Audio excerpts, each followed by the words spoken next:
108 திவ்ய தேசங்களில் ஒன்றான வானமாமலை ஸ்ரீ தோதாத்ரிநாதர் சன்னதியில் வைகுண்ட ஏகாதசி பெருவிழாவில் பகல் 10 திரு அத்தியன உற்சவம் தொடங்கியுள்ளது. 108 திவ்ய தேசங்களில் பாண்டிய நாட்டு திருப்பதிகளில் சுயம்பக்த கஷேத்திரங்களில் ஒன்றானதாக வானமாமலை ஸ்ரீ தோதாத்ரிநாதன் திருக்கோவில் அமைந்துள்ளது.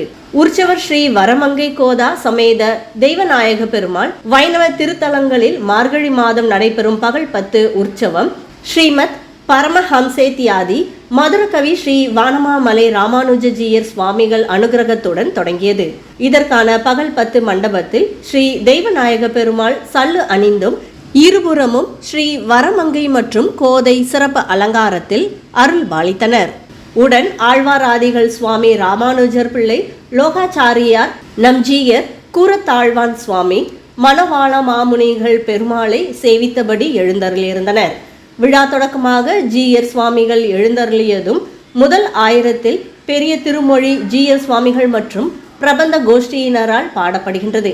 பின்னர் பெருமாள் மீது போத்தியிருந்த சல்லு விளக்கப்பட்டு சாயராட்சை பூஜைகள் நடைபெற்றன. பெருமாளுக்கும் தாயாருக்கும் நட்சத்திர ஆரத்தி, கோபுர ஆரத்தி காண்பிக்கப்பட்டு சோடச உபசாரணைகள் நடைபெற்றது. ஜீயர் சுவாமிகளுக்கு தீர்த்தம் சடாரி மரியாதை செய்யப்பட்டது. இதில் ஏராளமான பக்தர்கள் கலந்து கொண்டு சுவாமி தரிசனம் செய்தனர்.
அதான் முதல்ல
வியாபாரத்தை இன்னும் மேம்படுத்த விளம்பர வண்டி தேவைக்கு எங்களிடம் அணுகவும் 9443554244.